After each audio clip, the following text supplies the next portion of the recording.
Oh, we're good. And then I'm going to mute me.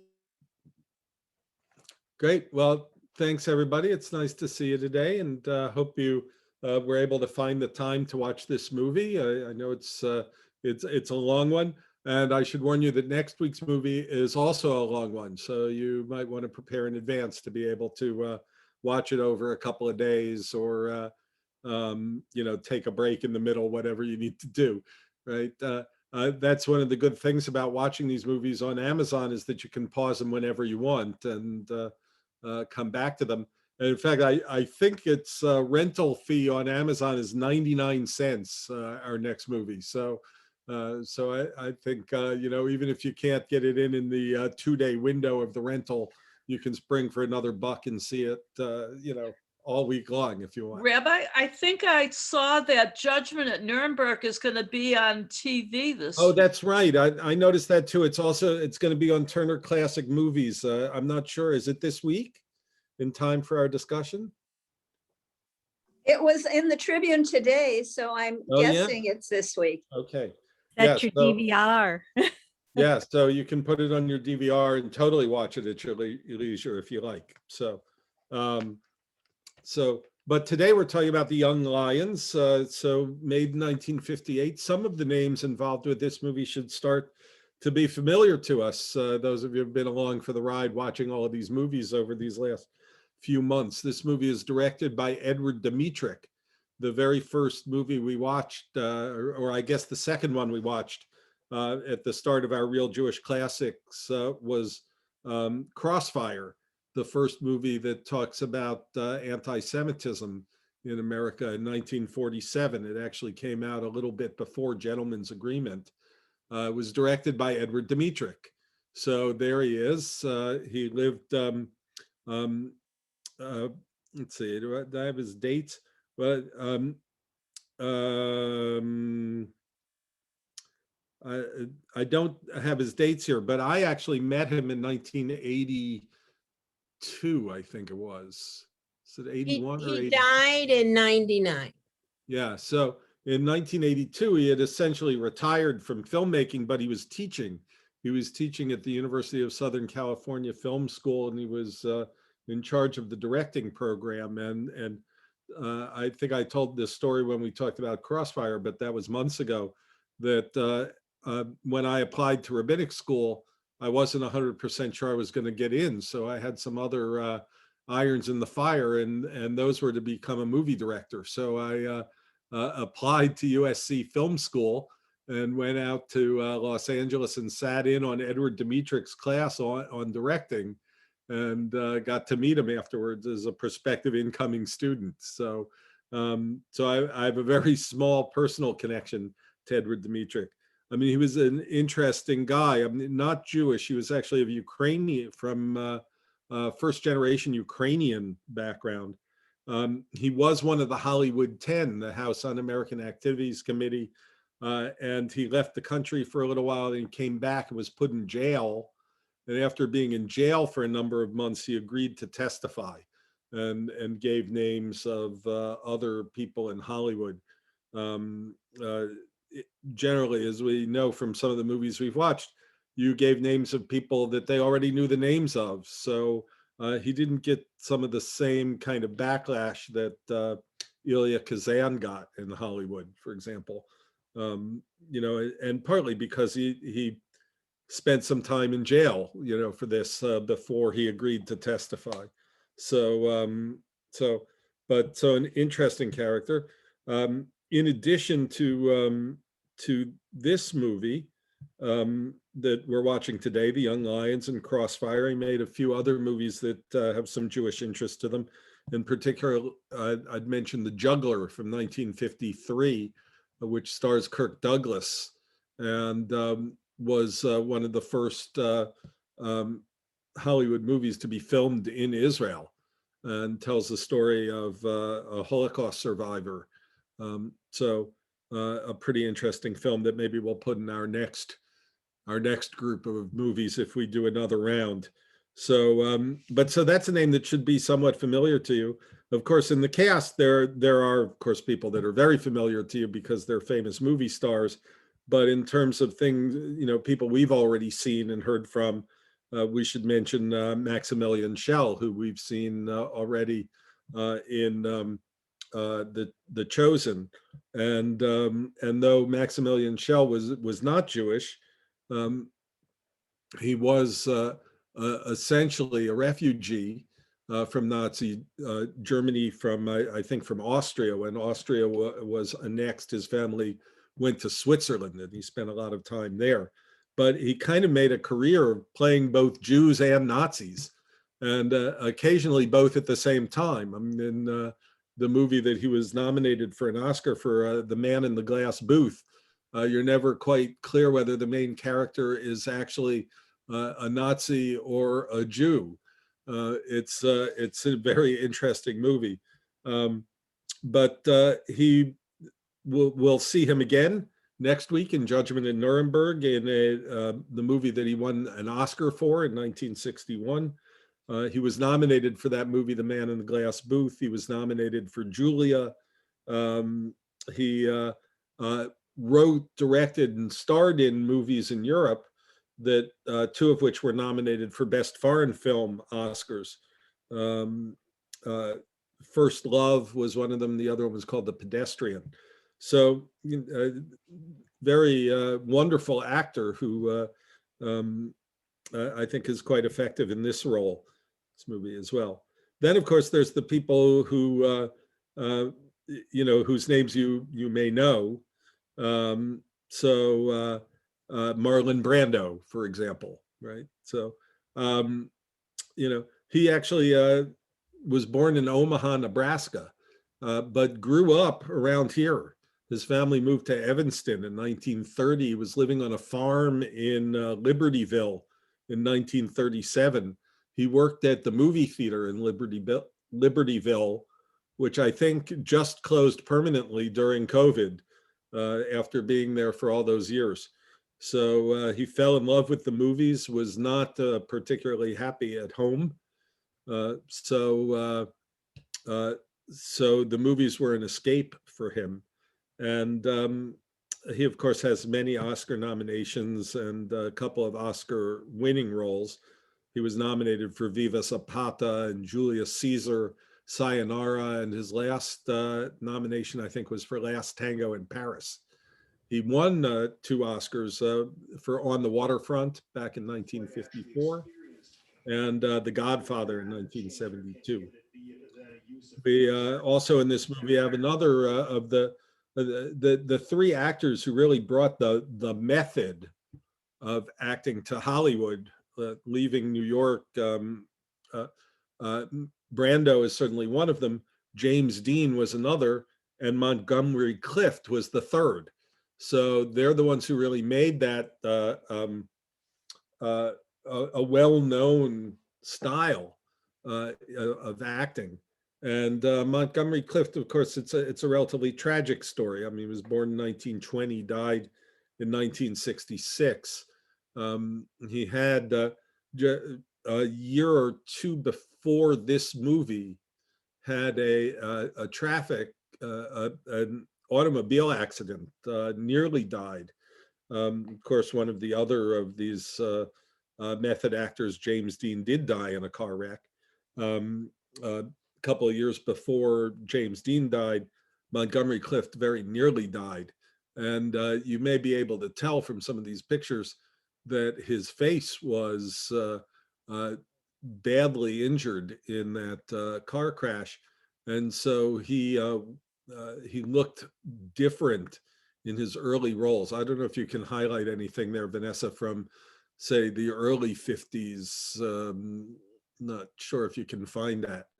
But this movie was his first major role after the reconstructive surgery that gave him a new face. So I think if you pause there, you can see that's the face we see in this movie, right? And maybe the one right next to it is the face before. So I think so. I mean, so I think you can see the. I I read that, some of the critics said he was too old for this. I mean, and also that he didn't look healthy enough to be, a soldier. And, when you saw him, you were like, yikes, he looked terrible.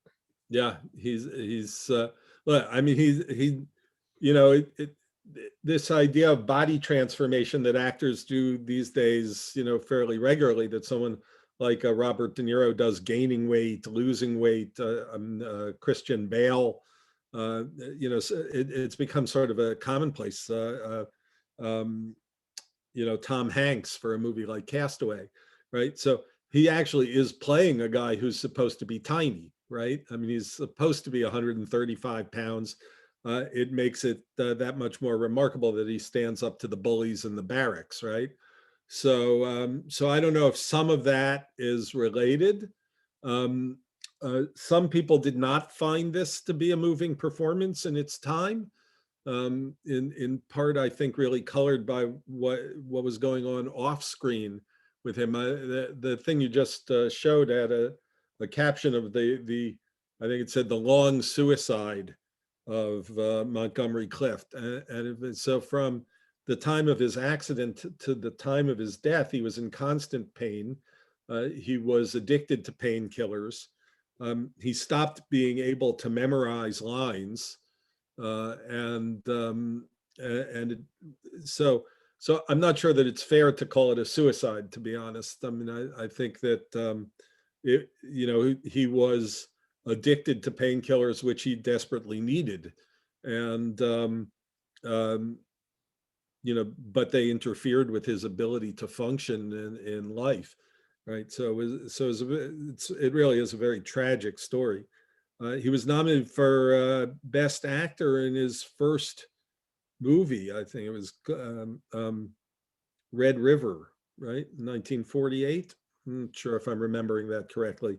He also was nominated for A Place in the Sun, and From Here to Eternity.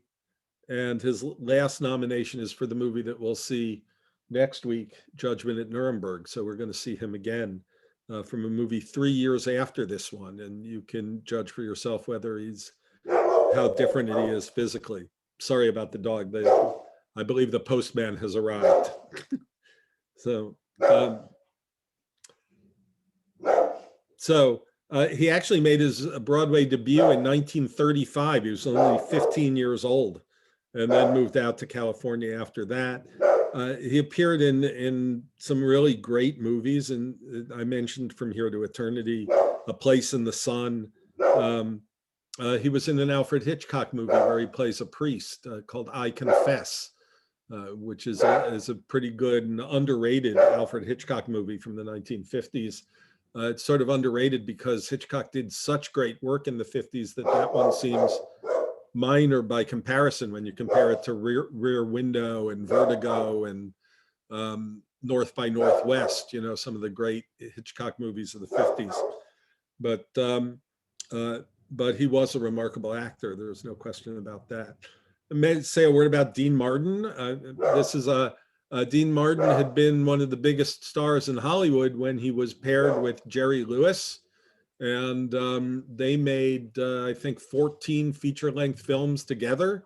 And all of them were already done. Their partnership had broken up at that point.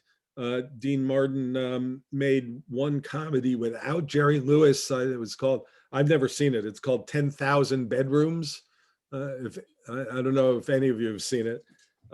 It was definitely a flop.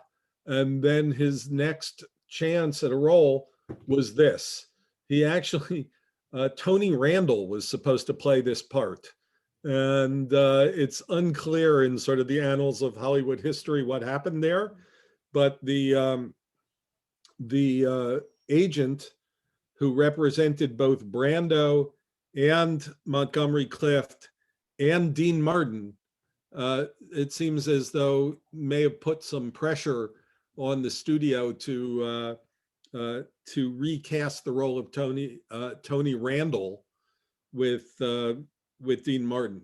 And I've got to say, I mean, I don't know if the script was different, but it's pretty hard to imagine Tony Randall in this part. But Um, so uh, so it went to Dean Martin. And of course, this movie was a success in its time, and it revived Dean Martin's career. He went on to appear in both comedies and dramas for the rest of his life. I mean, very credibly in movies like Rio Bravo, directed by Howard Hawks, and of course the Rat Pack movies like the original Ocean's 11, and had his own brief series as a James Bond type guy in the Matt Helm mysteries.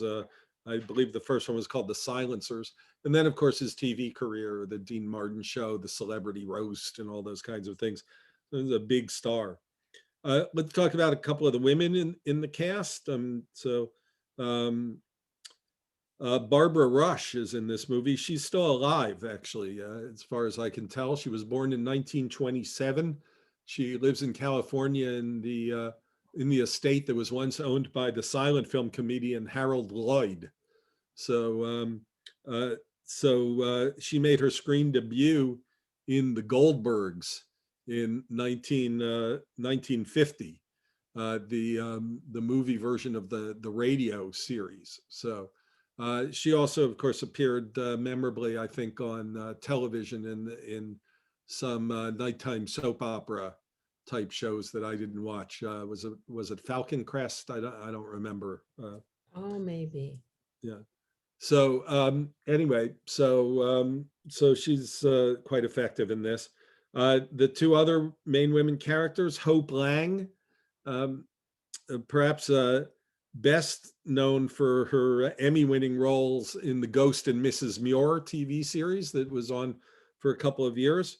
But she made her film debut in Bus Stop in 1956, where Marilyn Monroe insisted that they dye her hair darker so that Marilyn Monroe would be the only blonde in Bus Stop.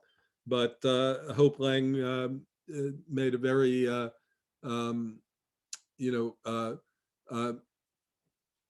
well received debut, and she actually met her husband, they were both acting for the first time on screen in Bus Stop, Don Murray, who was the love interest for Marilyn Monroe in that movie. So so she makes her start in that. A year later, she gets nominated for the Oscar for her role in Peyton Place. So so she made her Broadway debut when she was only 9 years old, and her family owned an Italian restaurant in Greenwich Village, where the whole family was expected to pitch in and work. And so she grew up waiting on tables and bussing tables in New York City. But she born in 1933, died in 2003. And then a couple of people in smaller roles that we should mention, Mae Britt. Actually, there are not many Jews in the cast of this movie, and Mae Britt at this moment was not Jewish, but by 1960, 2 years later, she had converted to Judaism and was married to Sammy Davis Jr. For, I think, 8 years in the 1960s. So didn't make a big hit on screen, but she of course plays the Maximilian Schell's wife, the seductive German woman, right, that Marlon Brando visits when he's on leave, and sees late in the war as well. So I believe she's still alive as well. She was born in 1933. The other Jewish person in the cast, it's a tiny little role, but you may have recognized him near the end, playing the mayor of the town where the death camp is. His name is John Banner. Best known, there's his best known role there in the top row, Sergeant Schultz in Hogan's Heroes, the I see nothing character, I know nothing. But he was actually Jewish. He was born in 1910, died in 1973. He was born to Jewish parents in the Ukraine. In 1938, he was actually already in an acting troupe. It was appearing in Switzerland when Hitler annexed Austria, and he left to come to America when that happened. And so he actually came to America. He joined the U.S. Army Air Force and lost most of his family in the Shoah during the Holocaust. So, so his role being cast as Germans, as Nazis, both serious and comic, is somewhat ironic considering his actual family history, I suppose. He had over 40 film roles in his career and at least 70 TV appearances in his bio. So, I just mentioned the guy who you may not even have recognized in this movie, Lee Van Cleef, who makes most of, we mostly remember him from Westerns. He actually appears in High Noon. That's his film debut. And but he's best known for the spaghetti westerns that he made with people like Clint Eastwood. He was supposed to actually have a bigger role in High Noon, but they were insisting that he get a nose job, and he decided not to do that. So, so perhaps best known for movies like The Good, the Bad, and the Ugly, and the sequel to A Fistful of Dollars. I think it's called A Few Dollars More. Right? But so he appeared maybe because he didn't get his nose fixed, he appeared mostly as a villain in movies over the years. So he lived from 1925 to 1989. So other than the actors and the director, we should mention Edward Anhalt, who was Jewish, was born in New York City. He wrote the screenplay for this. He was nominated for 2 Oscars. No, I'm sorry, he was nominated for 3 Oscars. He won 2. He was nominated, I think I'm getting this wrong a little bit. He won Oscars for Beckett and for, I think, Panic in the Streets. He was nominated for The Sniper in 1952, but I think he was also nominated for the screenplay for Man in the Glass Booth, I believe. He also wrote the scripts for Jeremiah Johnson and on television, the miniseries QB7. He's best known not for writing his own stories, but from adapting things from other media into movies. So, so we've mentioned Dmytryk, we've mentioned Anhalt. Oh, and of course it's from a book, and the book is by Erwin Shaw. This was Erwin Shaw's, I believe, his first novel. Yeah, published in 1948, so 10 years before the movie was made. His real name was Erwin Shamarov. He was born in the South Bronx, the children of Russian Jewish immigrants.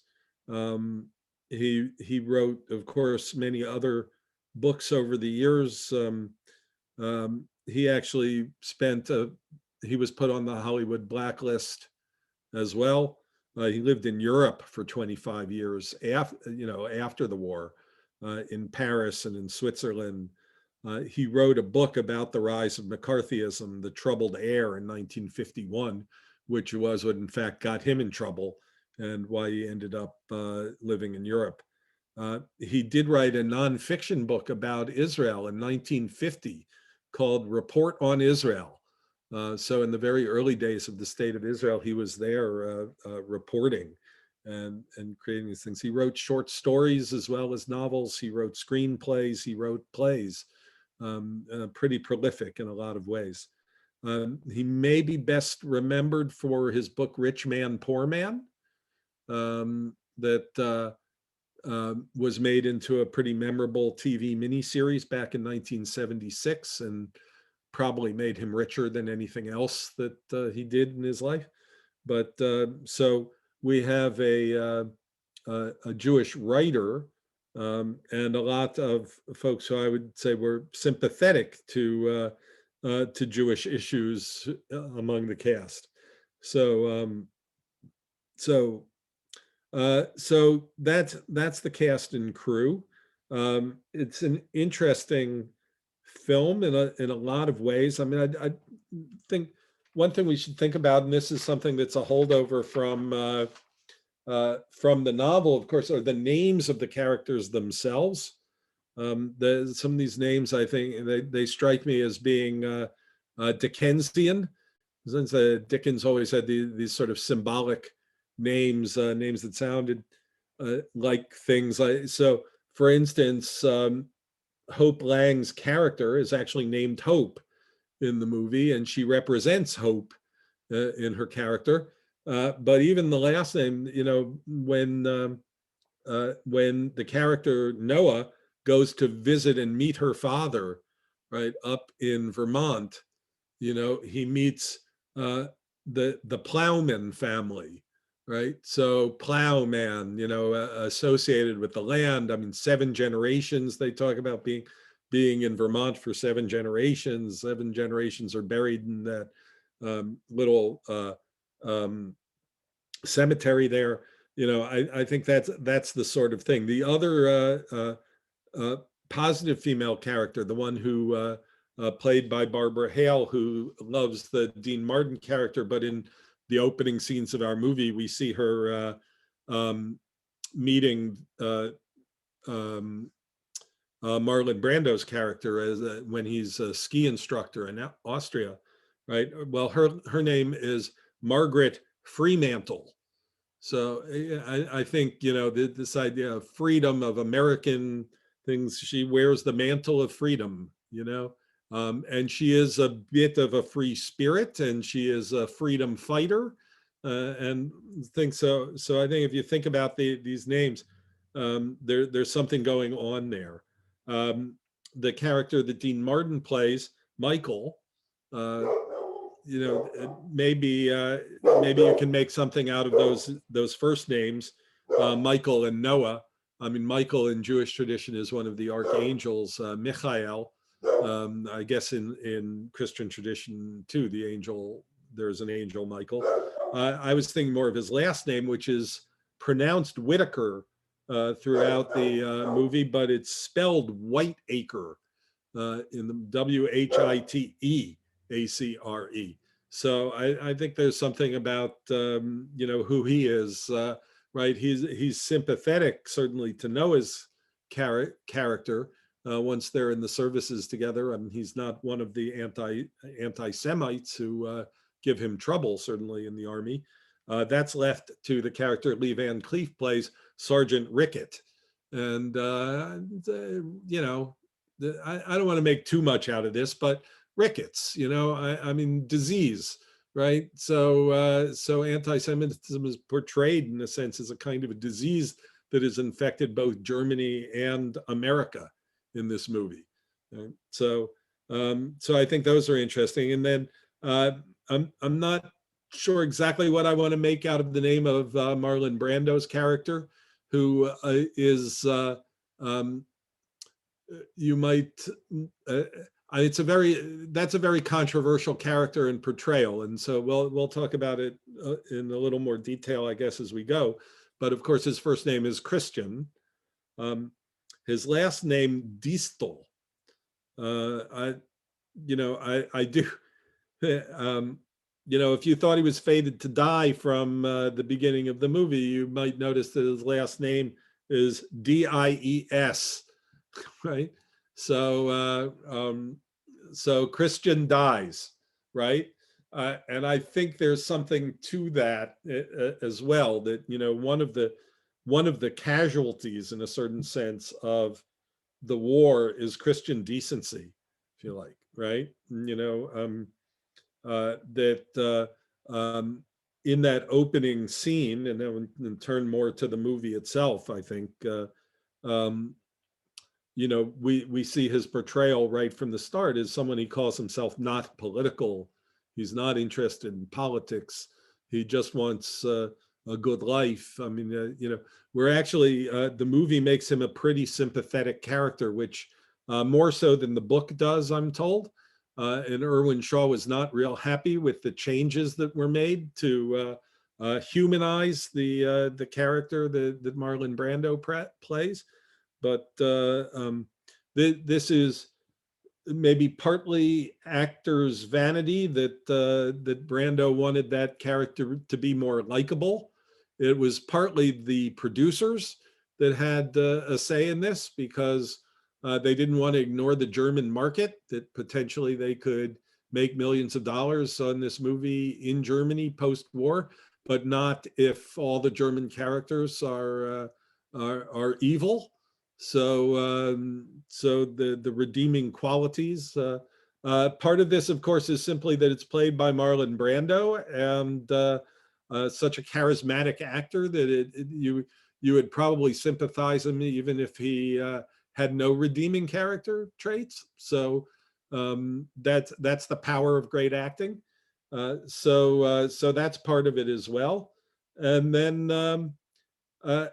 then part of that is, you know, the method acting system itself, right? That Marlon Brando intended to truly inhabit that character and wanted to make it a fully fleshed out character and not simply a symbol of something.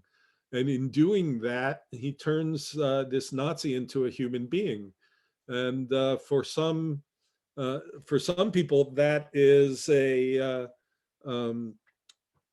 what would I say? That's such an uncomfortable thing to see a Nazi soldier portrayed with honor. And I think it's very complicated. It's complicated in the history of our country as well. I mean, I'd point out that during World War II, we took people of Japanese ancestry and interned them in concentration camps, right? We did not do the same thing with people of German ancestry. I think that's that there was a kind of a not so much in the Jewish community where you know what was going on in you know with the Nazis was well publicized in the Jewish community, and it was well known outside the Jewish community too. But there was always a sense that you know it was the Japanese that attacked Pearl Harbor. That was the yellow peril, as they talked about it, right? I'm, you know, there was much more sort of, there was always a more antipathy and hatred directed towards the Japanese in a certain sense. That was not true of people in my family, probably not in yours, but I think on a national scale, that's worth thinking about how we treated the Japanese enemy differently from the European enemy, and you know that plays into this portrayal of the character as well, right? So point. Let's look at the film. I mean, I want to mention the way music is used in the movie. The movie begins with the credit sequence. A rifle with a bayonet stuck into the ground with a helmet hanging from it on a hillside overlooking a valley. The military music is playing through the credits. It's by a composer named Hugo Friedhofer. He had over 170 composing credits to his name. And he, I think, won the Oscar for the music for the best years of our lives. Around the same time as this. The movie opens in Bavaria in 1938 with some shots of skiing down slopes, and we hear, and are kind of early in the movie, we get to see New Year's Eve in Bavaria, right? And this is where we get to see Margaret meet, well, Margaret spend an evening with Christian, which is to to be a romantic evening, but it's not to be because, and it's really because of the music, right?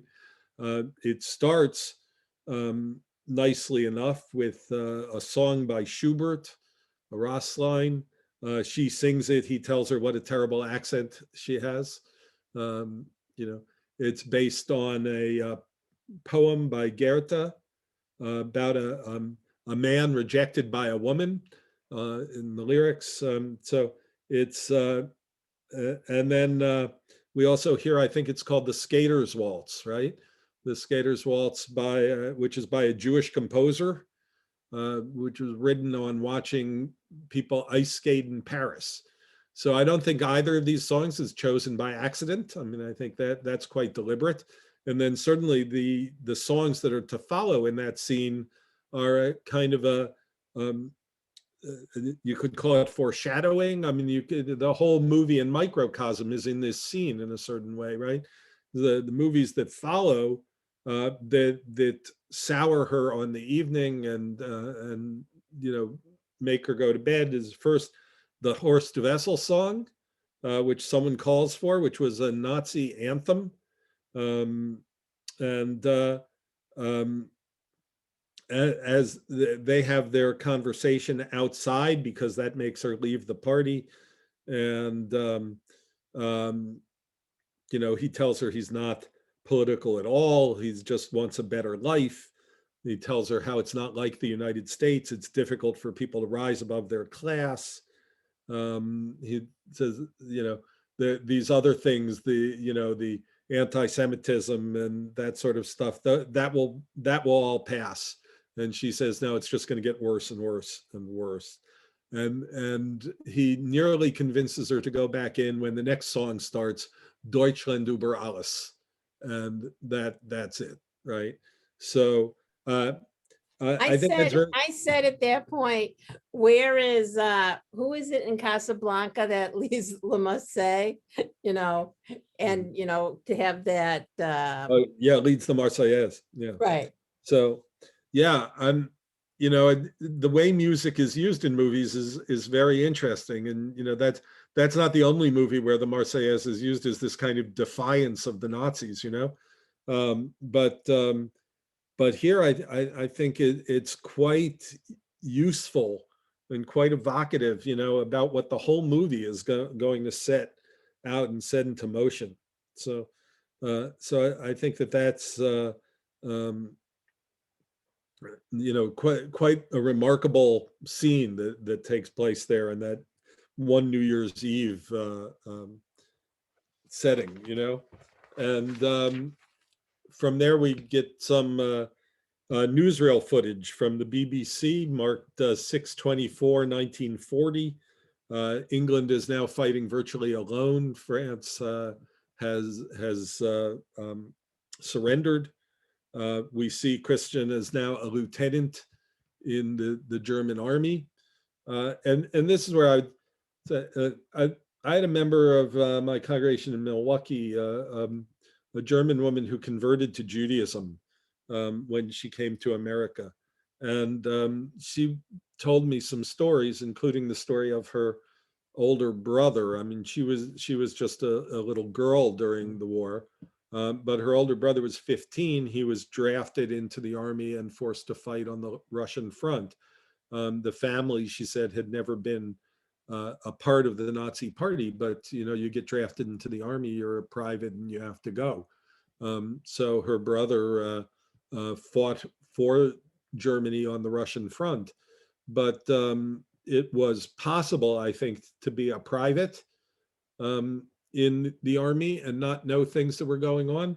I think it's a lot harder to be a lieutenant and not know things that are going on. So I think it's one of the things that makes this portrayal by Brando difficult to swallow sometimes. But we see him as a heroic soldier who forces the surrender of some French fighters, right? And we see a kind of an anti-fighting, anti-war sort of stance that he takes. They're riding in a Jeep and one of the German soldiers is talking about his father in World War I. You know, and that he wants to kill someone from France, you know, for his father, and that, of course, is the soldier who gets killed during this brief skirmish. And Brando's character says, "I'm sure his father is happy now." So it's pretty powerful, but it's quite interesting. From there, we see the Brooklyn Bridge. And we go to a scene in the draft board, and we meet Dean Martin, Whiteacre.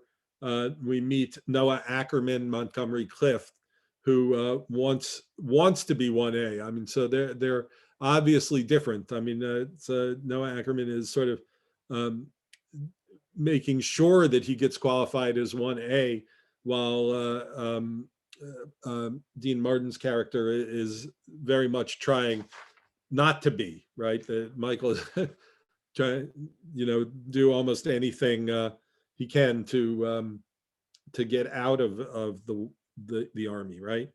So, but they strike up a rather strange friendship right after that, you know, and says, takes him out for a drink, invites him to a party where he will, of course, meet Hope Lang's character, right? And I want to mention the music here too, right? What are the songs that Dean Martin sings in this movie? He's sitting at the piano and he's singing "How About You." Now, is this just an accident that it's written by Ralph Freed and Burden Lane, two Jewish songwriters? I don't know. Ralph Freed, who wrote the lyrics, is the brother of Arthur Freed, perhaps a better known composer than Ralph Freed. And then he also sings Blue Moon. You know, Richard Rogers and Hart wrote Blue Moon, two Jews. It's again, Richard Rogers from a Jewish family, Lawrence Hart as well. And so I don't think that's an accident. As many Jews as there were working in Tin Pan Alley, you know, there were other choices that they could have come up with, right? So that's probably all I'll say about music. And I want to give you guys a chance to talk about what you saw and thought about this too. But there's a, you know, it's 2 hours and 45 minutes long. We could go on about this one for a couple of weeks, I think, if you want to. But I do love the scene where Montgomery Clift says, I'll walk you home. I had that experience when I lived in New York. You know, I'll see you home, and you know, a subway and a bus ride later, you don't know where you are. So it's you know, an interesting scene. So and I do. He gets a little exasperated finally in Brooklyn, and as they're walking, he says, "Are we getting warmer?" So anyway, so what did you guys think? Is there some stuff in the chat that people want to say some things?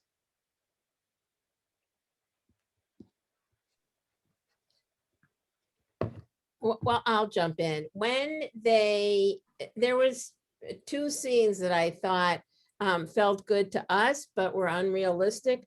When they catch the man who, the sergeant or colonel, whatever he was, who was making fun of the Jewish guy of Montgomery Clift, and they let him go. Like, would that have happened?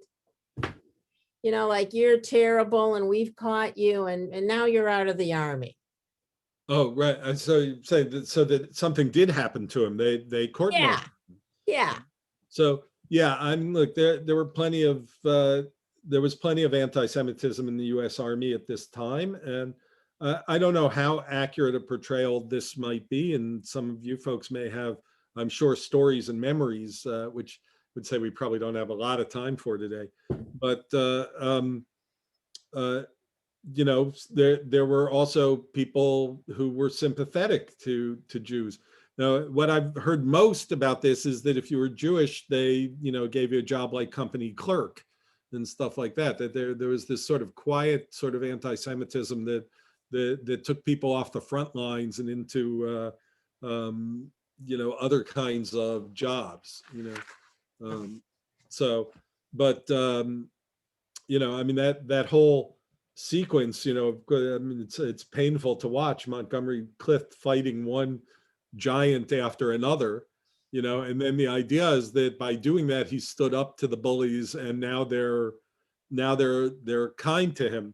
I mean, it does pay off towards the end of the movie when he saves one of those guys who beat him, right?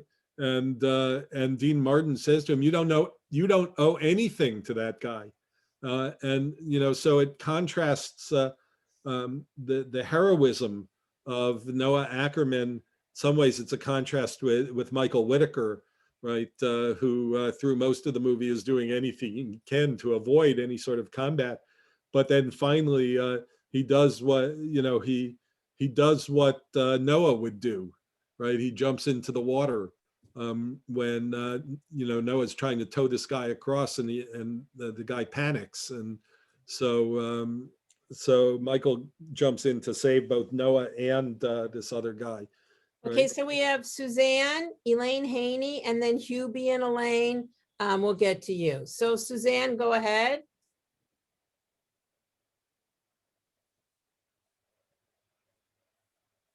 Unmute. Yeah, we can't hear you.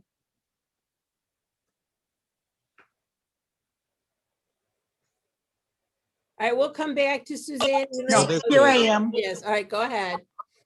Do you think that the character of Christian knew that the concentration camps were killing camps, or did he just think they were work camps? Yeah, so the movie seems to suggest that he had no idea that there were death camps, right, until he stumbles into one. And again, I find that strains credulity, when it comes to an officer.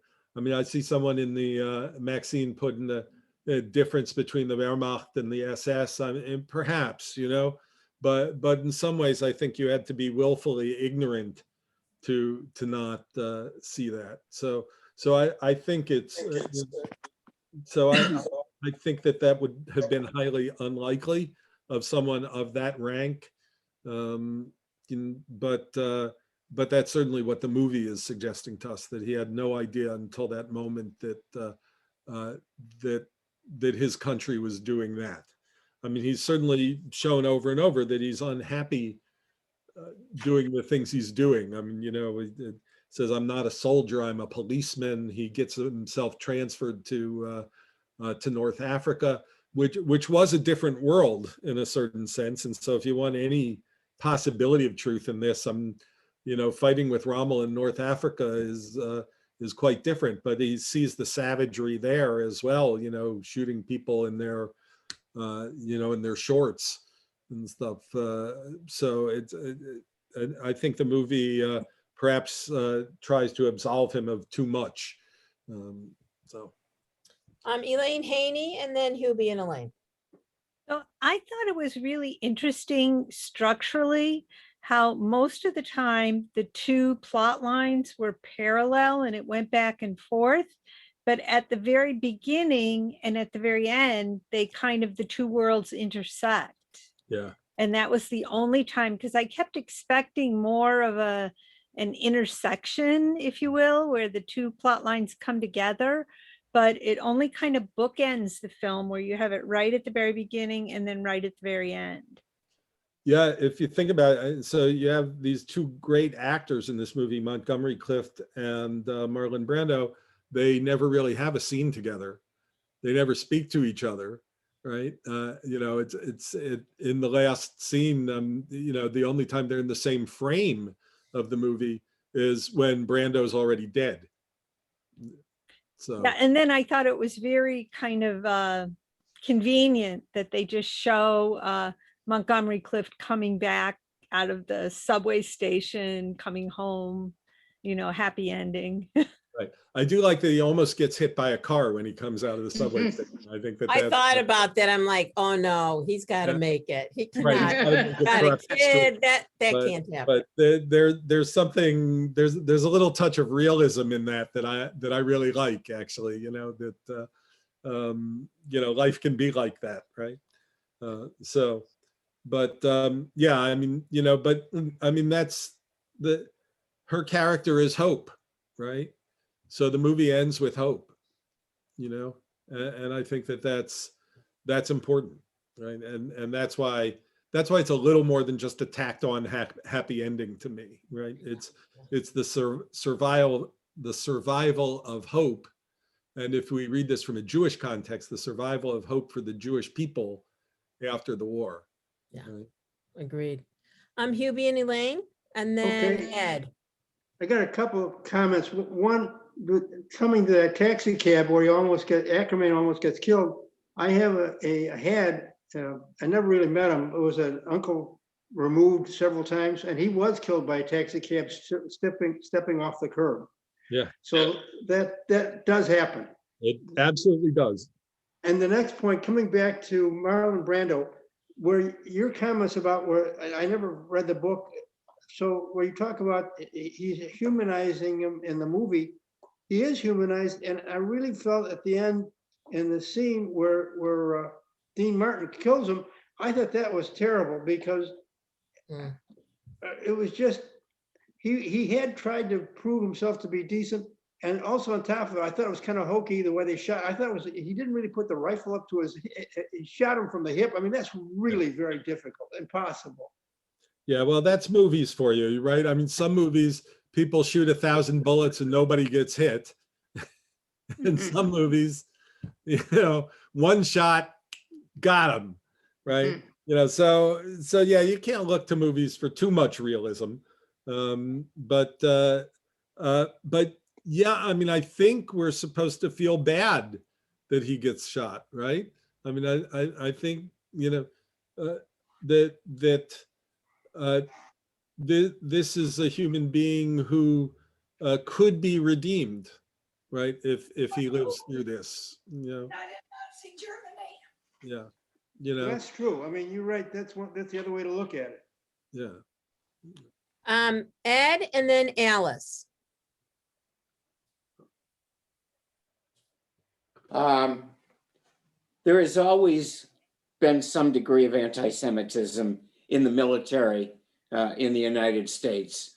I was in the Marine Corps in the 50s in an all Chicago platoon that was 90% African Americans.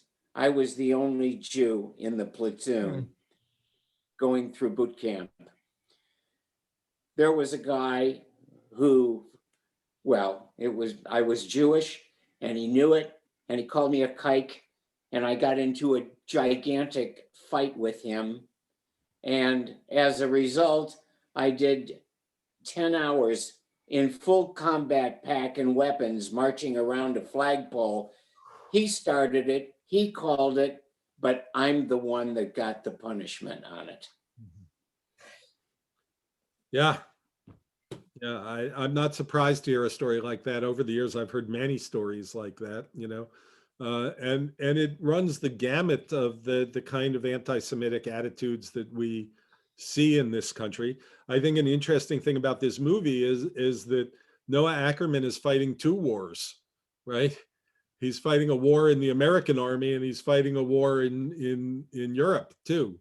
And that's something that's kind of fascinating about this movie. And, you know, that's worth thinking about. I mean, a lot of movies wouldn't have done it that way, right? So, but certainly, you know, it ran the gamut and continues. I mean, I think probably in somewhat more subtle ways. But, you know, there was always the kind of, as they talk about in Gentleman's Agreement, you know, the country club kind of anti-Semitism. And then there's the more visceral and violent kind of anti-Semitism. And both of them have existed and continue to exist in society. Alice. Yeah, well, I just wanted to comment on talking about the Marlon Brando Christian getting killed at the end. I did find him very sympathetic, kind of on and off, but I'm thinking more of what he symbolized. I mean, he was a German citizen at the beginning, then a German soldier, and how we were talking about how could he have not known that they were killing camps, and even at the beginning when he was first talking to Margaret, after skiing about, oh, I just want to have a better life, and that's how he was kind of, to me, rationalizing supporting Hitler. So I don't know, I almost felt like it was more a symbolic thing that he had to die at the end, because that kind of, tied up the loose ends of the story that the Germans and everything that Hitler represented lost. Right. So the question is, do you feel bad at all when he dies or not? Yeah, right. I I mean, I feel think bad he has to. I mean, that's the name of his character. Christian dies. Right. Exactly. I mean, so that has to happen. The dramatic arc, the whole thing. But the question, I guess, is, do we feel bad? Right. I do have one question about the end, though. So they tie up Christian's story, they tie up Noah's story. What about Michael? I mean, does he come home and marry Margaret? Or, I mean, we don't know. The movie doesn't show that for sure, but she has professed her love for him over and over in the movie. He tells her that he wants to be worthy of her, and he is, right? When he jumps into the water after, there's a scene there where he's bringing clothes. You remember, he's just sauntering down the path like Dean Martin. I mean, it's like he might as well be in New York City. When he jumps into the water, this is a giant change.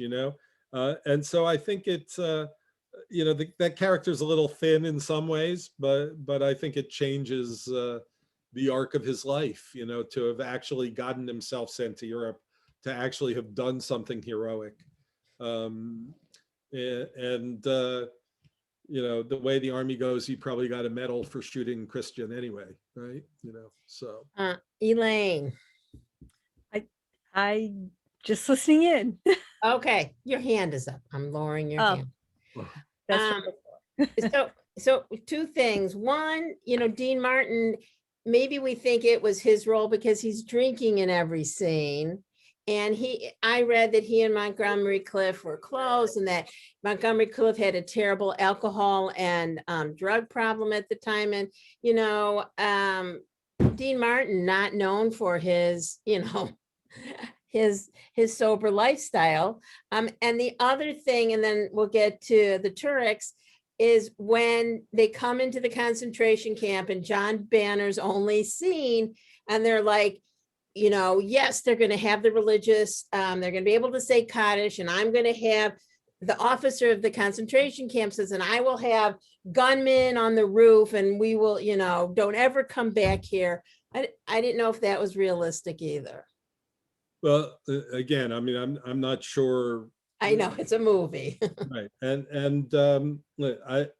I think a lot of America felt a lot more sympathy for Jews after the liberation of death camps, and that has lasted for a significant amount of time.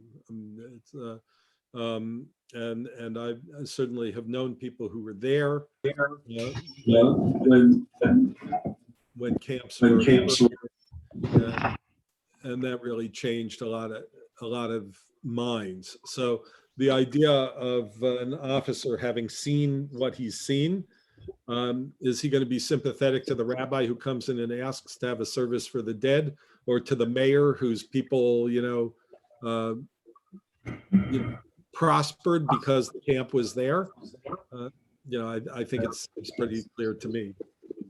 Okay, Barb, or Bert? So it's Barb.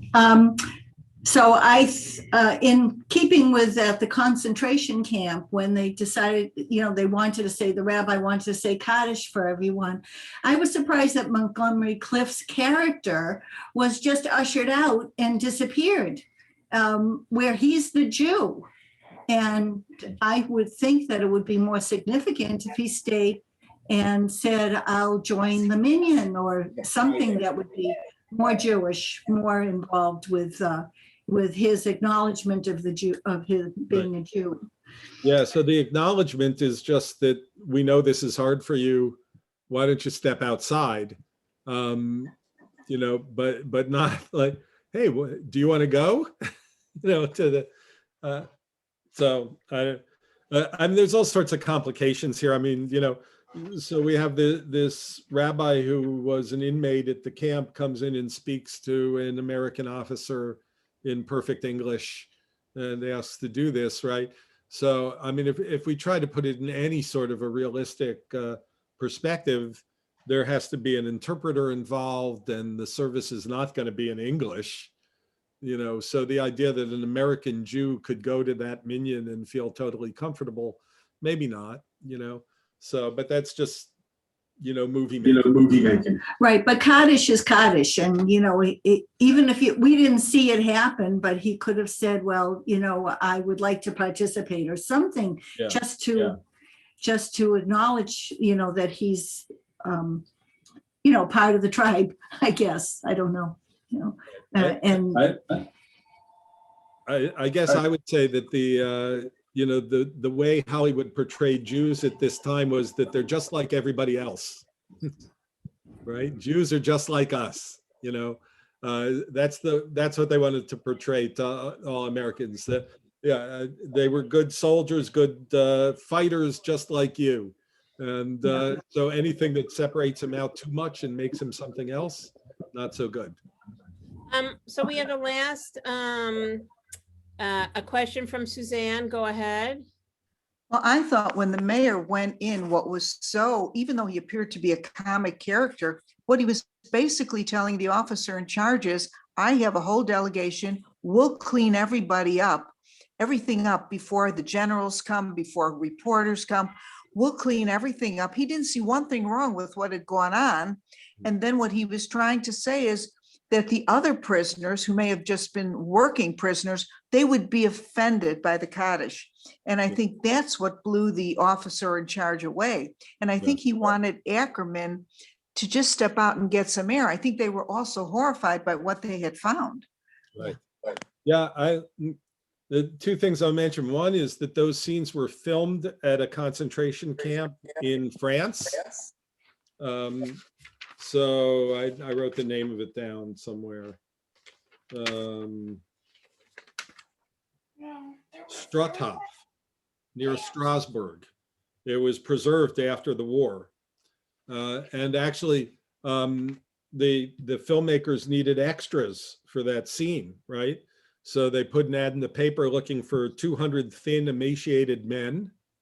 They got all these extras. 28 of them had actually been inmates at that camp. So, there was in some places the attempt was made to completely wipe out the memory that there had ever been a camp in this place. I don't know if Struthof is still there. It was there in 1958. But in other cases, there was an attempt to keep these things so that people would remember, and to document so people would remember. And that's, if you visit the Holocaust Memorial Museum in Washington, D.C., I think one of the very first things you see when you enter the exhibit is a quote from, at that time, General Eisenhower, telling everyone who's there, all of the soldiers that are liberating these places, to take note, to take photos, to document what they're seeing. And it's a very prescient quote. He says, so that people in generations to come won't be able to say that this never happened. So with that, I think we'll leave this one, and we'll be able to talk about this certainly more next week. And if you want to refer, there's a reason I put these movies in pairs. So I think about that. We didn't even get to talk about the title, but I have to run. So you can think for yourself about who the young lions are in this movie. And, you know, we can bring that up again next week if you like. So thanks very much, you guys. It was good to see you all. Thank you, everyone. You can order some Rainbow and Plain Dough. You should be able to find Judgment at Nuremberg on Amazon. Again, I think, for 99 cents or whatever it is. And tomorrow, kind of in the same framework, on Wednesdays, Jim Schuster's doing a great class on issues in the Holocaust at 2 p.m. I invite you all to come to that. Thank you. Bye-bye. Bye-bye.